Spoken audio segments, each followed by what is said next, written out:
Thank you all for joining the Let's Talk Land webinar, which is all about transforming landscapes, especially the inspiring journey of post-mining transformation of the Ruhr Valley region in Germany. My name is Dennis Pulimitadu. I'm your today's host, and I'm Senior Associate at the G20 Global Land Initiative in Bonn. We're very happy to welcome all of you to our webinar today. As you might know, land degradation is a pressing global challenge with restoration efforts gaining momentum. Despite its crucial role in our planet's ecosystem, over 70% of land has been altered by human activity, with nearly 40% experiencing degradation. The healthier our ecosystems are, the healthier the planet and its people.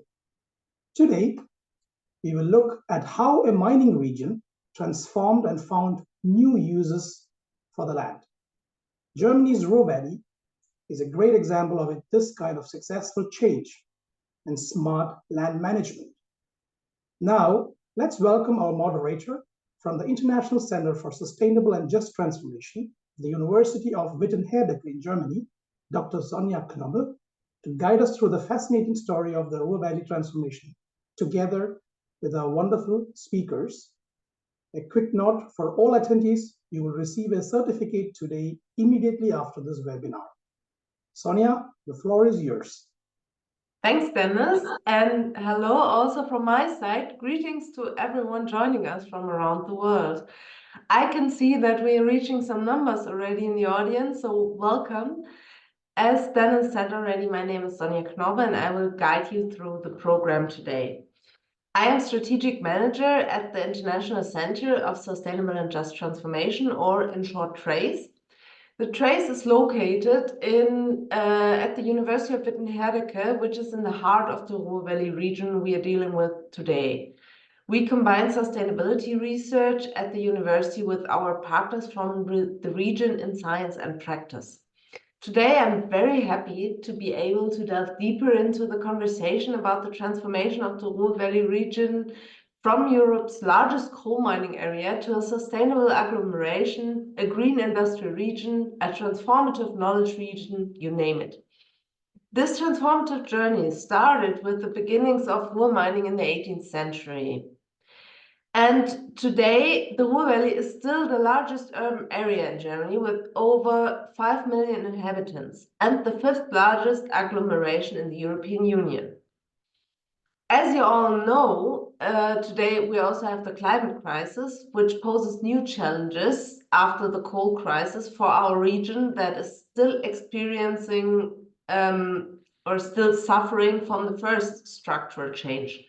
After all, sustainable transformation stands or falls in the cities and urban centers. So these challenges coming up today also affect the Ruhr region in particular.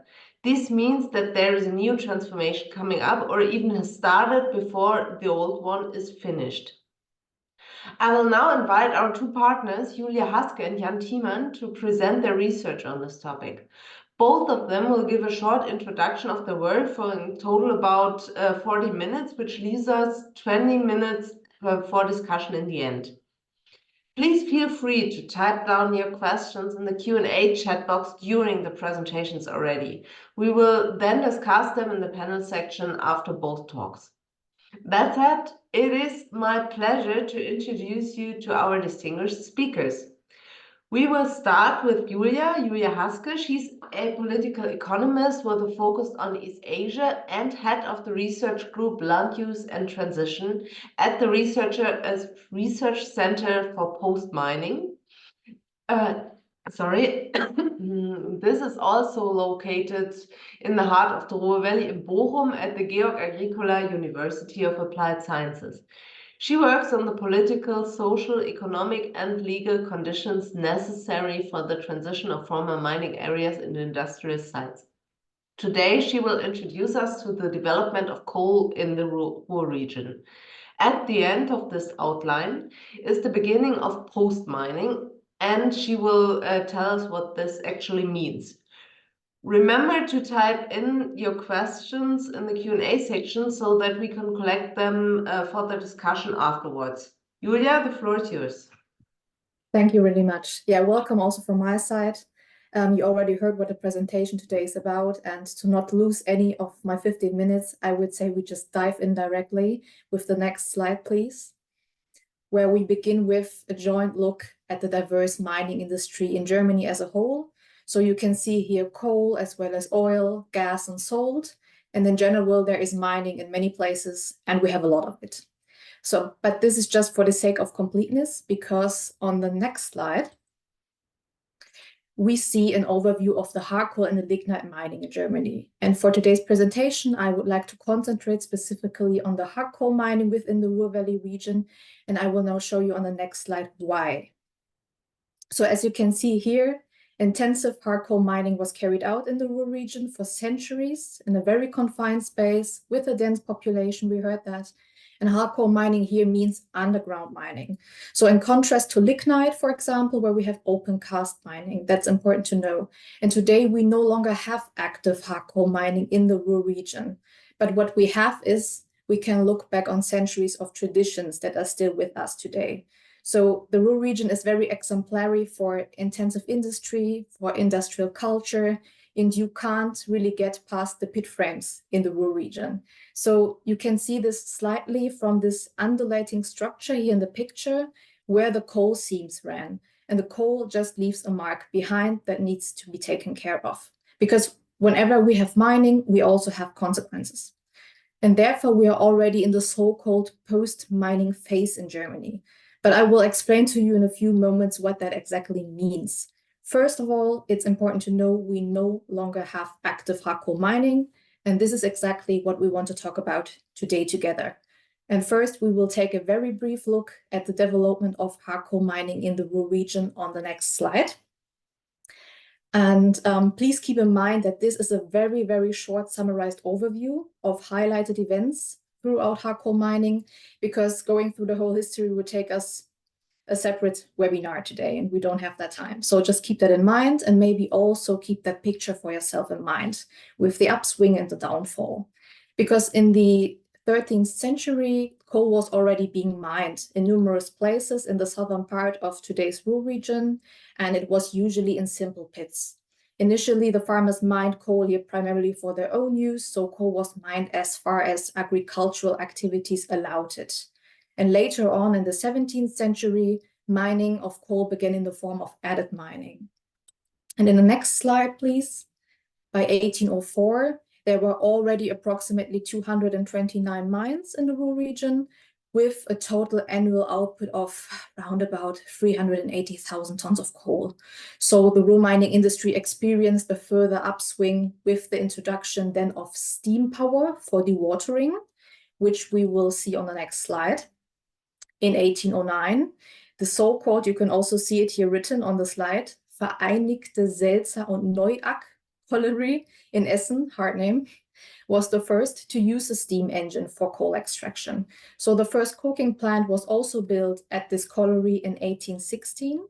And around 1840, the developed safety lamp was then introduced in the Ruhr mining. And this kind of economic development required an increasing number of workers in this industry. So the shortage then of qualified miners led to the construction of a mine-owned housing and also of establishment of workers' housing from 1855 onwards. And of course, this was to kind of attract new workers into these mining sites. So in 1956, almost 125 million tons of hard coal were mined, and this is the highest level since the Second World War. And you can maybe also imagine that the miners' wage were now in the top bracket, and trade unions had gained a very strong position. This profession of a miner was very attractive, and still, Ruhr coal was no longer competitive at the world market because it was just too expensive. And this then led to a successively closing of the mining sites that were no longer profitable at this time. And a little bit later, around 1963, the mine operators joined their forces to form the so-called Rationalization Association of the Coal Industry. And the aim behind that was to simply shut down unprofitable operations and also to concentrate the production further on the plants that are still profitable to use. Next slide, please.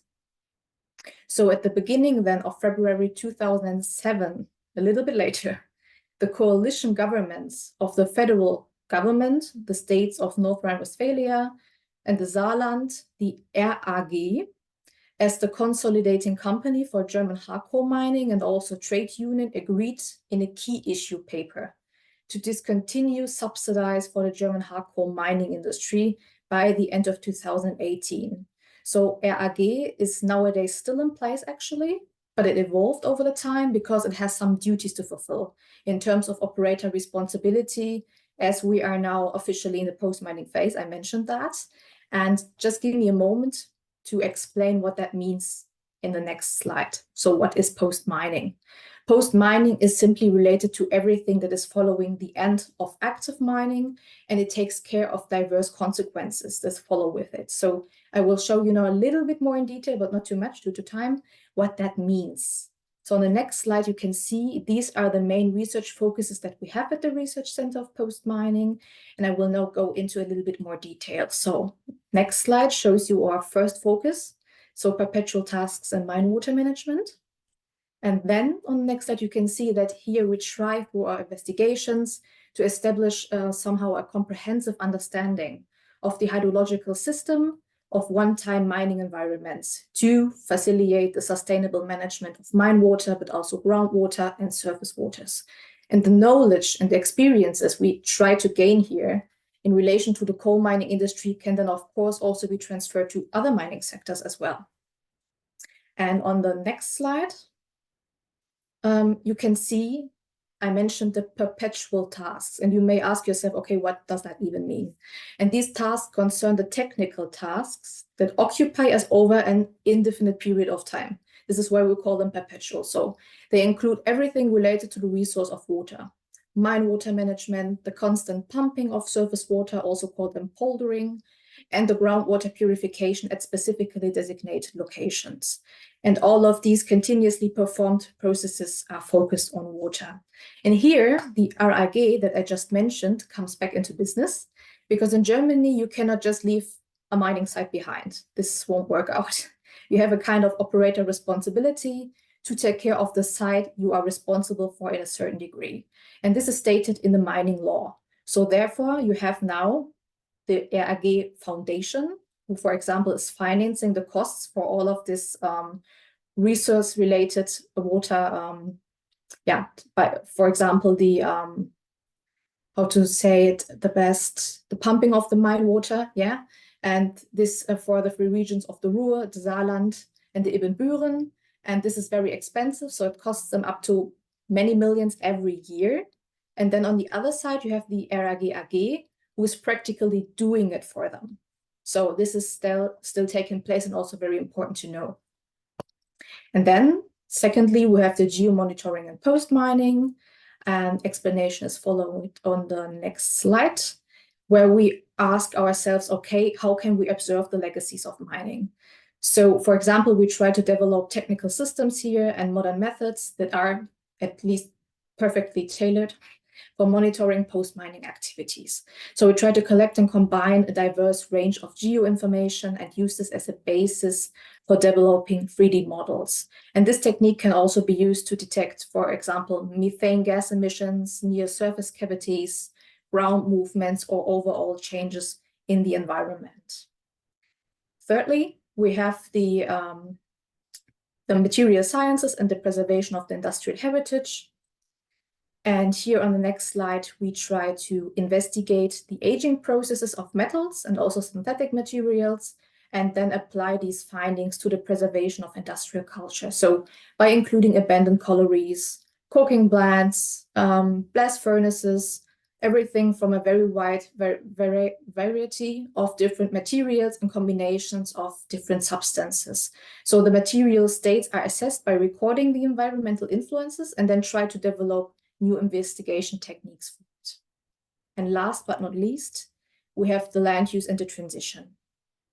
And here we analyze the political, next slide please, the political, the economic and the legal frameworks that are needed to successfully reactivate the former industrial locations and also their infrastructures.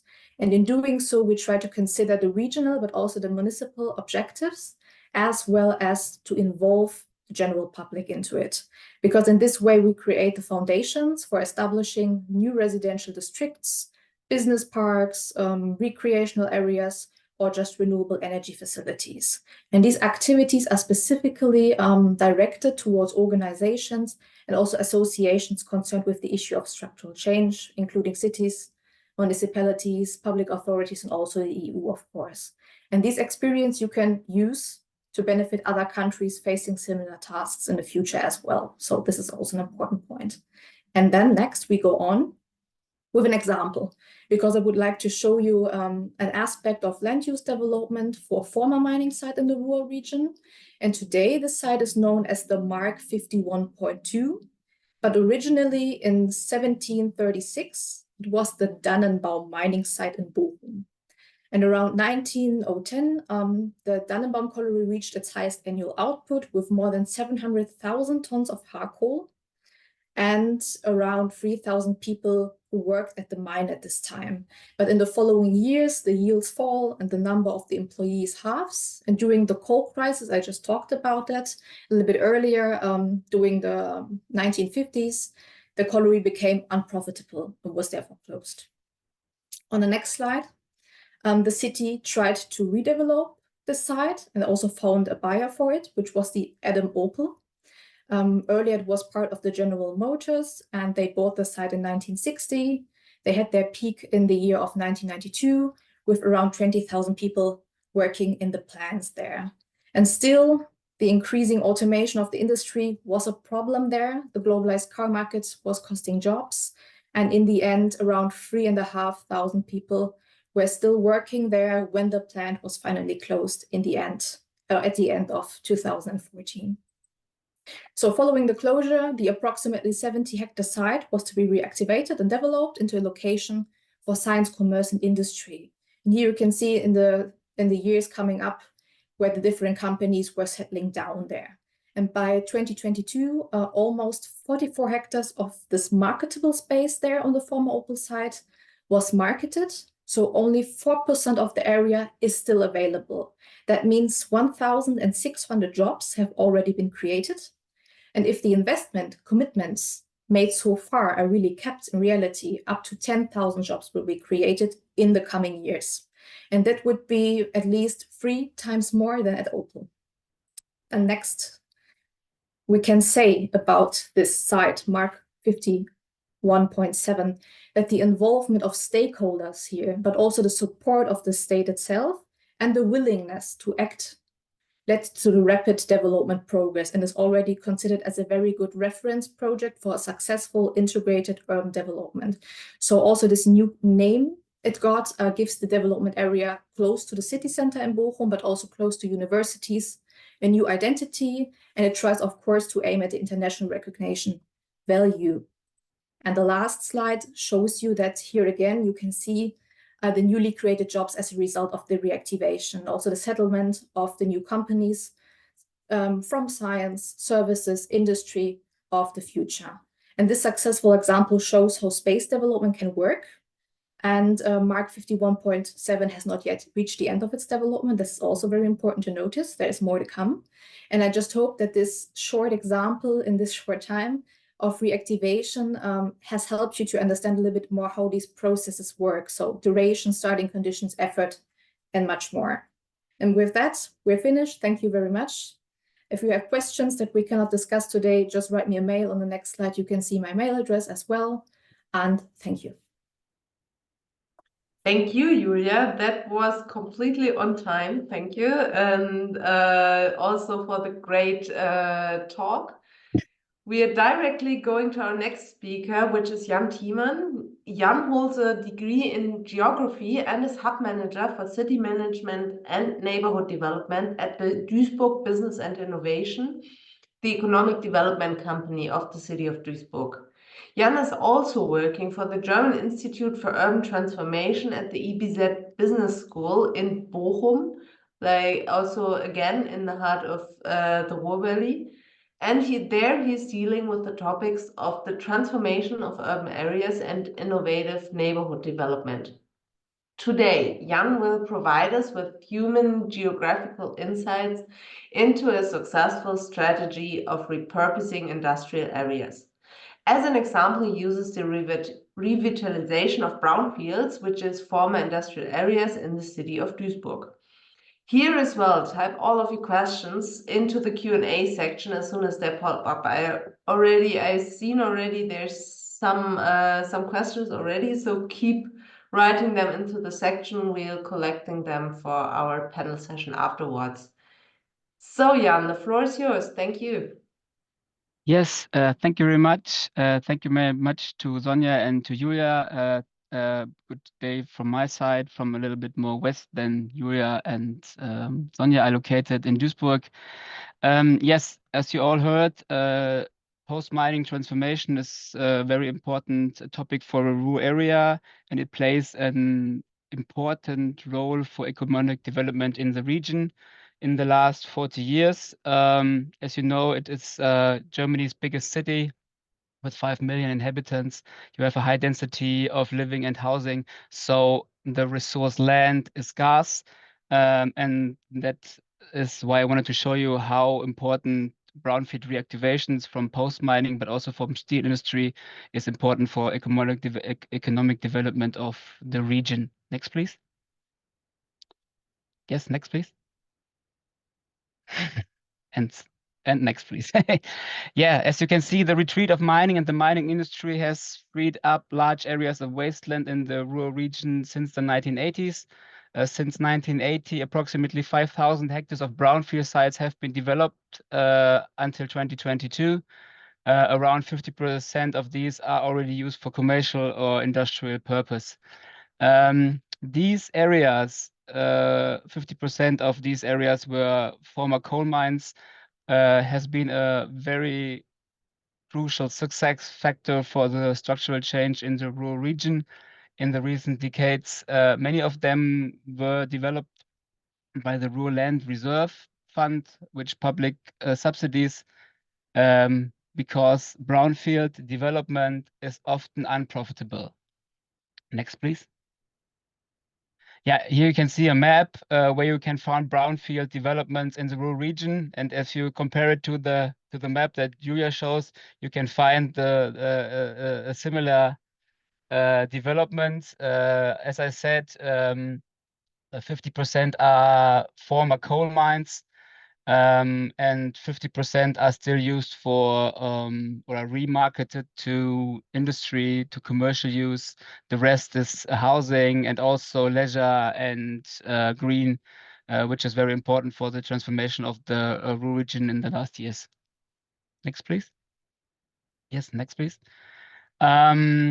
Yes, and what I wanted to say from the economical side is that the development of commercial and industrial sites make a significant contribution for new jobs in the rural metropolis. The jobs within these areas or the commercial and industrial areas that are grown up on brownfields increases about 13%, 100,000 jobs between 2012 and 2018 are created in these areas. And if you compare it to the rest outside these areas, like on the office, it's just 8% in this area. So you can see how important brownfield development and brownfield reactivation in a post-mining was for the economic development and in the region Ruhr. Next, please. Yes, but there are also challenges that we have to face. I mentioned that most of the developments that you have on brownfields are not profitable because of missing infrastructure, on pollution on the soil, and the willingness of the owners to sell. So we have to face these challenges to reuse these areas in the next years, because as you see, successful brownfield reactivation must reconcile ecological and economic objectives. 70% of the approximately 200 hectares per year that comes up to market for reuse or for use for different economic and industry topics are brownfield sites.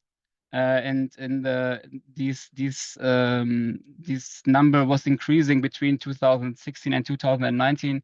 Before we had only 58%. So you can see the resource land is very important, and we have conflict to other uses for sure. So brownfield development comes more and more important for the Ruhr region and also for the future when we're thinking about what comes up after steel producing industries or some struggling with the chemistry industry. Just to let you know that we have a strong focus on reactivation on brownfields in the Ruhr area in the last 40 years. Next, please. Yeah, as I said, that the revitalization of brownfield sites offers new development prospects and is an essential component of the principle of land economy. Around 70% of the 1,600 hectare of potential land have restrictions, as I mentioned, with more than 62% facing serious barriers of mobilization that can be groundwater and stuff. So they are not, you cannot bring them to market directly. You have to development, and development is often unprofitable, as I said. We have to, when we're thinking about more or less 50 euros for the unprofitable part, we need like something around 800 million and a billion euros in the next years to revitalize the 1,500 hectares that we have in the next 10 years. So it shows you how important is that we have a strong connection between the funding of the cities and the reactivation of the cities and the owner himself to make these areas and brownfields come up to market for new jobs, for new work, as Julia also mentioned with this example of the Mark 51.7 in Bochum. Next, please. Yes, next, please. Yes, then I come a little bit briefly to Duisburg. Duisburg is a city in the western part of Germany, a little bit more west than Bochum and Witten. 500,000 inhabitants. Duisburg has Europe's biggest inner harbor and still Europe's biggest steel plant, polluting 2.5% of the carbon dioxide polluted in Germany right now. So industry is still very important for the business development of the city of Duisburg. As you see, we have a strong industrial core with a strong harbor, around 100,000 inhabitants. Employees are working for the harbor and the steel industry, and that you can see on the share, 32% of the land use is used by economy from industry and steel. So that is something also very important, I think, from the structural change from Ruhr area. We kept the strong industrial core, and we have the diversification of industry and businesses around that comes often from the industrial core. So we don't put it away, and that you can see here on the screen. Next, please. Yeah, and if you compare it, you see it in Duisburg. In the last 15 years, 380 hectares of commercial and industrial space have been capitalized in Duisburg. It was an average of 26 hectares per year, and 25.6 hectares is brownfield, and only a half hectare is greenfield. So you see, we have a revitalization rate of brownfields of 98%. Yes, next, please. Yes, next, please. Yes. So you see, we don't have short time potential in Duisburg right now, and also in the Ruhr area. The potential of marketable space has decreased in the last years, so that we have to focus on how we can fight against it. Next, please. Yes, we need, and this is what Julia also said, a joint effort by the federal government, the state, and the municipal cooperation and industry is required. So we get in direct contact with the landlords and owners, how to move not dormant and not longer operationally necessary space, also from the industry, how we can reuse it in the next years. So there is a structural change, not only from coal to service, but from to green transformation to green industry, and this is one thing that we focused in the city of Duisburg right now. Next, please.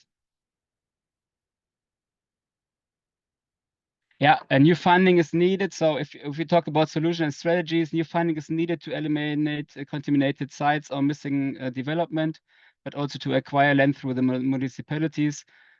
Even in the times where market is difficult, the public sector is important, that investment and construction is possible right now.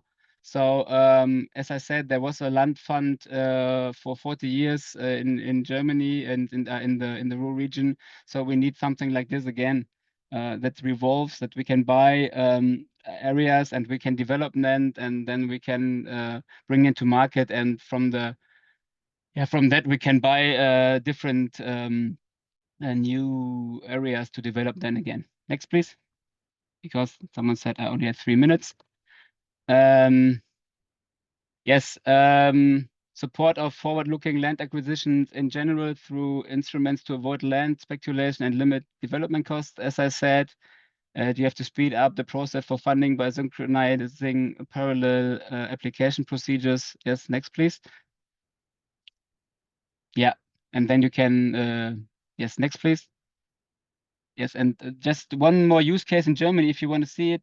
Duisburg has 120 hectares of brownfield development, which is owned by the municipality of the city of Duisburg. They bought it from the Deutsche Bahn in the last years, and they develop it. You see it here as a technology quarter Wedau.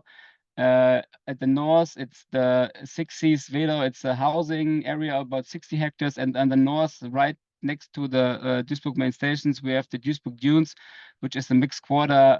It's developing right now. As you see in the north, the Urban Zero Ruhrort is a project where the area of Ruhrort, which is directly related to the harbor, comes carbon neutral until 2029. So we're also dealing with the topics of quarter of neighborhood development. And maybe you can switch to the next. Yeah, this is what I said. The urban transformation and new development is to be spread across the neighborhood developments. All areas are former brownfield sites. The project can cover an area about 120 hectares. And if you see, we have different developments. On the right here to see the technology quarter of Wedau, where you will find the engineering from the University of Duisburg and Essen, also a startup center for hydrogen. And in the south of it, we have high quality housing, about 5,000 people moving to Duisburg then. And the Duisburg Dunes is like an office and mixed use quarter. So you can see how important for future jobs and living the reactivation of brownfields is. And Duisburg is only an example for that, how it works and how you should also adapt it to other cities. So yes, just in a brief overview and introduction, thank you very much. And I'm totally into discussion, and thank you very much again. Yeah. Thank you, Jan. Yeah, I think we're quite on time. Thank you both. So, and we have time for a discussion, but first, thank you again for your interesting and very inspiring insights. The audience already had many questions, and we have now about 20 minutes left to discuss them. So I've already collected a couple of them. First question goes maybe to Jan. I'm not sure, Julia, if you have something to add, you just pop in. What methods can be employed to rehabilitate the salts bearing capacity in mining areas? So what can be done for brown sites, if there's anything that they can be used for natural purposes or something. I think it's Julia's question, isn't it? So, Julia?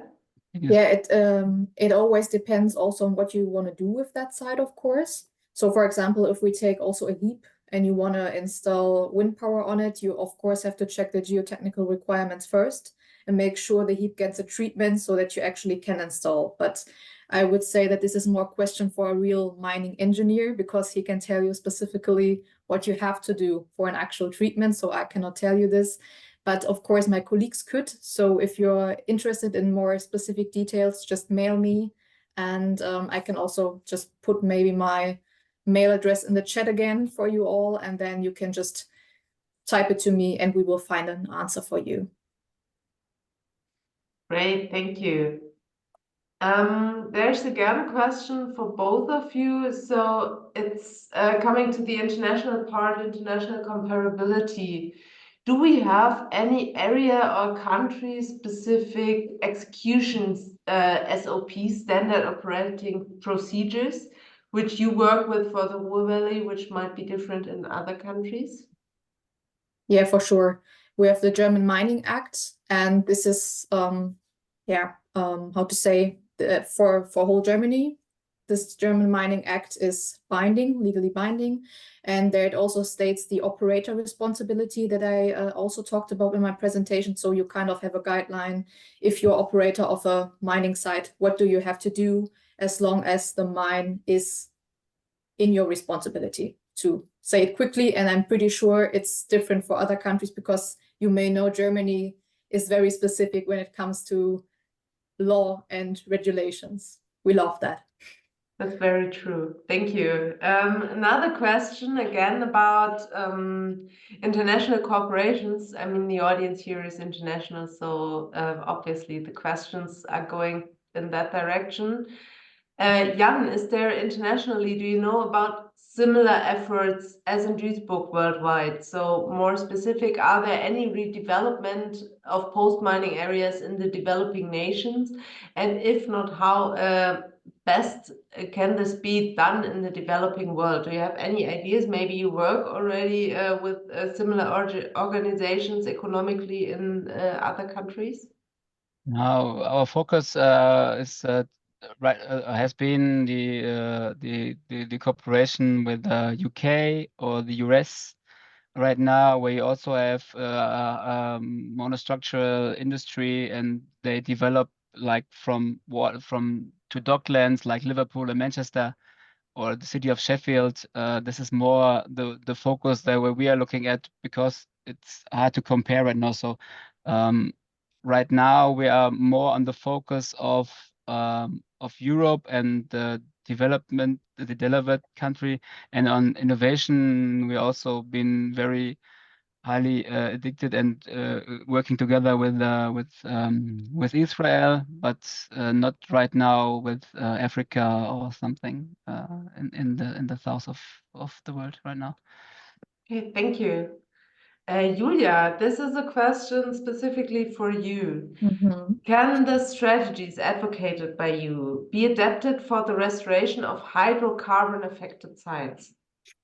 Okay, as you may know, I'm not a specialist for hydrocarbon, but as I also mentioned in my presentation, many of the steps overall we are doing, you can also transfer to other neighboring industries. Yeah, so of course, when it comes to the question, what do I want to do with a site, how to handle it, maybe also to have the financial support to do something over the technical parts, it can always be helpful to look into neighboring industries and how they handle it. It doesn't matter which country or which industry specifically, there's always a use that you can extract out of it. But I cannot tell specifically in detail for hydrocarbon, because I'm not working with hydrocarbon alternatives. Yes.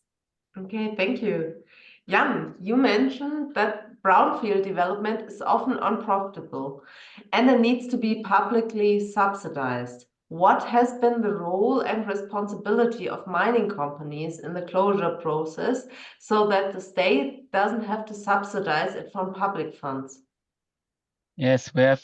If you compare it, for example, for the ARG and the real estate part, the RAG Montan Immobilien, they also built or founded PPP models with the cities. So to get funding, you need 51% commercial part or part of the city, and the rest comes from the owners, for example. And the example of Bochum, their GM put the area and the everything inside the company Bochum Perspektive 2022. So it's the PPP models between the owner and the city to get funding for the development. So it's the model that what was working very well in the last 40 years. When I'm right, Julia. Yes, I can confirm that's correct. Okay, thanks to the both of you. Then again, a question about financial contributions and the previous mine operators. Are annual financial contributions made by the previous operators for the management of abandoned sites? I think that's into the direction of the ARG again. And two follow-ups, upon the redevelopment of the land, do the obligations to the former mine operators cease or do they persist? If the obligations persist, what form do they transition into? I think both of you are ARG experts, so okay, so maybe Julia. I can start, maybe you can add something. So yeah, as long as you are responsible for a mining site, you're the operator, you have to make sure when you're still running the mining site that you have like provisions that you make financially to ensure that when you are closing your mine, you have the money to pay what is needed to be done on the site. And as long as you're operating it, you have to take care of it. But if you find a new buyer, then your responsibility goes over to the new buyer. That's it. Okay. Then there's a more general question. What is the environmental footprint of the mine site restoration in terms of climate impact? Well, I don't know. Okay. Me neither.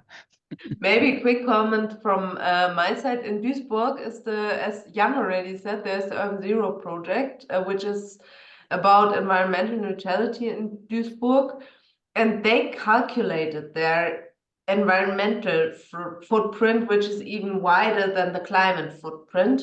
And I think you can see the outcome on the website. It's www.urbanzero.de.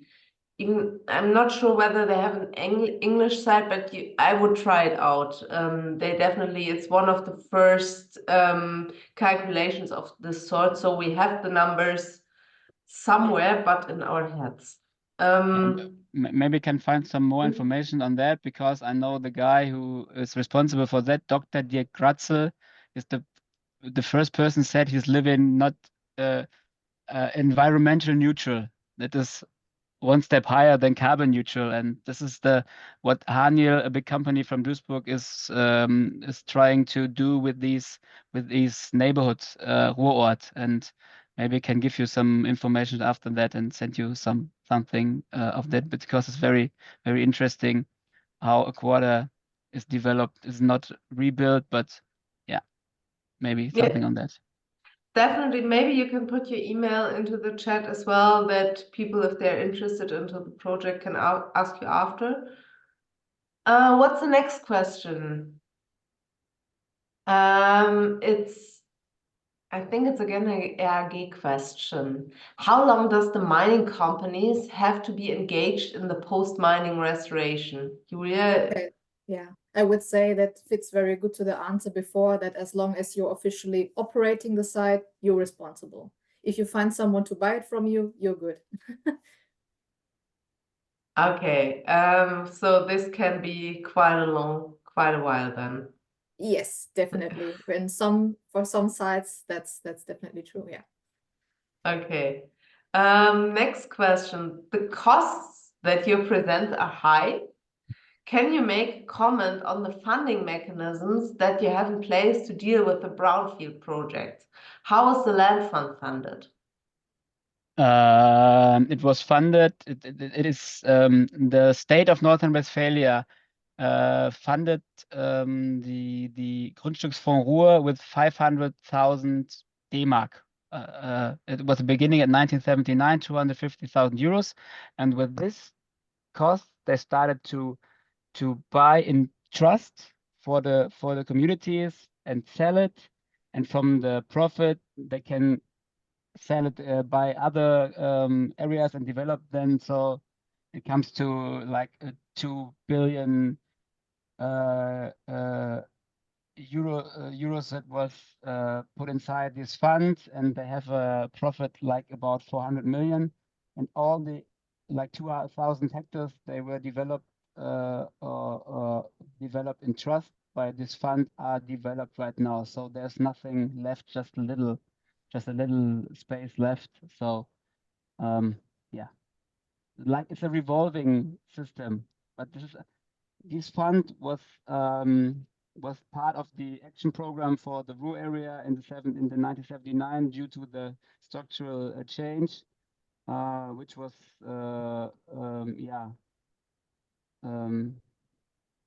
only for the Ruhr region as a preventive structural policy, as you can say it like this. Okay, great. Thank you. Questions keep popping up and up. The next one, is there a significant acid main drainage problem associated with the coal mines in the Ruhr Valley? If yes, how is this managed and who is responsible for management? Can Julia, you maybe? repeat the first part of the question for me? Sure. Is there a significant acid main drainage problem associated with coal mines in the Ruhr Valley? I think it's about groundwater. Yeah, we have to make sure, so as I told, that we have to pump the mining water so that it does not rise too high, because we have to make sure that the mine water is not mixed up with the ground and then finally also with our drinking water. And this is really an expensive thing to do, especially by the RAG Foundation. I guess we're pumping more than, I don't know the specific number for this year actually, but more than a few millions of tons of water. And it also costs more than a few millions of euros to do that, to make sure we don't have too much polder and the water coming up too high. Okay. For future urban planning, how were the planned land uses determined and where they're situated spatially? What criteria were considered in this process? Maybe Jan for Duisburg? The urban planning, how was it determined in advance? Or was it situated in the context? I'm not quite sure in which direction the question goes. Well, I would say overall, you have, especially in the Ruhr region, we have a very dense population. So it's often the case that the mining site is directly into a neighborhood. And therefore you have to make sure what after use potential is actually fitting, because you cannot do everything there, maybe, if the local communities is not approving it. Because normally you think what you want to do, and then you find the right location for it. But mining has centuries of history, and therefore the city is built around the mining site and not the other way around. And therefore you always have to look what is fitting. Could it be new industry, renewable energies? Could it be industrial culture, which we really have a lot of, which makes sense, you know, because you have it directly in the neighborhood. So it also has an impact on society. with hosting festivals there, concerts, whatever. You can take a walk on the heaps, but maybe also quarters for living or startups. Yeah, if you want to have more innovation, more research departments. So you just have to see what fits best for the location you're at. It depends on weather, climate, neighboring industries, the infrastructure that you have, and the Entfernung, the distance from the neighborhoods. Yeah, and okay, I understand. So, and so what you also see is what you have said, the housing developed around the coal mines, and so if you are by actual planning law in Germany, you can't reuse the whole area as it was used at the coal mine for industry, even if I said it's important for green transformation due to distances and stuff. So we lost many potential planning areas for industry because it is not possible to reuse. So most of the areas are used for housing or a leisure if they are not profitable to develop. And so there's a change in planning. And if you see for the Ruhr region, we have the first regional plan right now. So regional planning in Germany is part of the regions.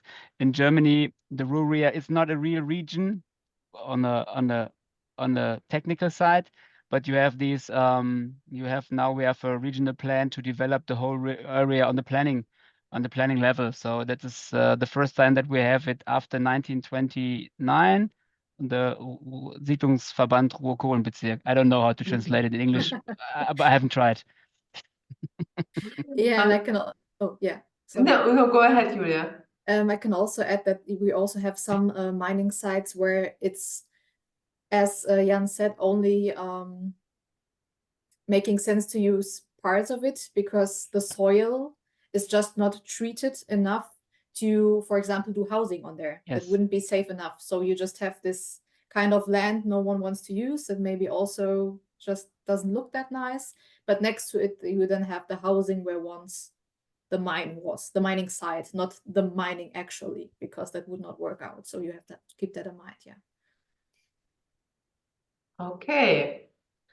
Next question is to Jan specifically. The 50 euro per square meter unprofitable cost for the land development. What does this cost exactly include, and how do you estimate this? It is it's an average. It's for soil treatment, for missing infrastructure, for yes, that is more or less that we can set. But there are some areas that you have said that where soil treatment costs like 200 euros. So then we have to sell these areas for 300 or 400 euros a square meter, which is not possible to the market.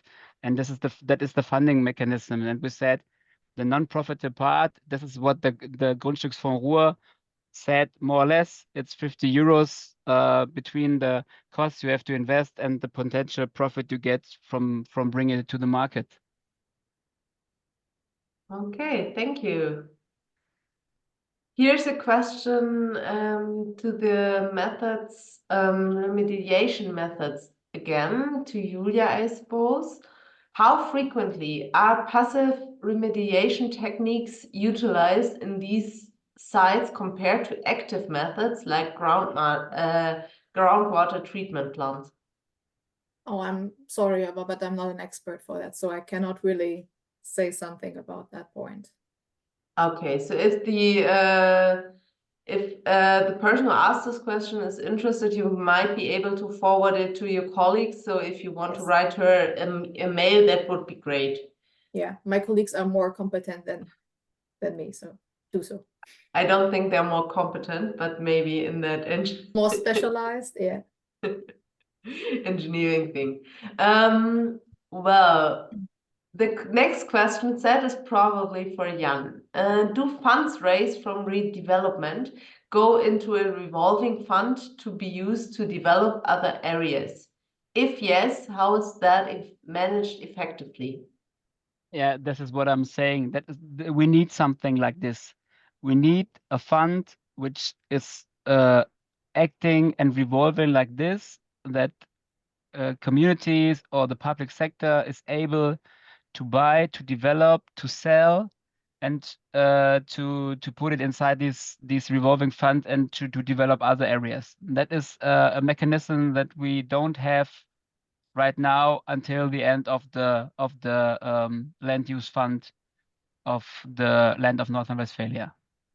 Because we are not talking about also coal mines, but we're talking about struggling chemistry and struggling steel industry and also automotive and also big office spaces former in the inner city where communities don't have the possibility to develop, to come to the driver's seat despite the planning law. So yeah, so to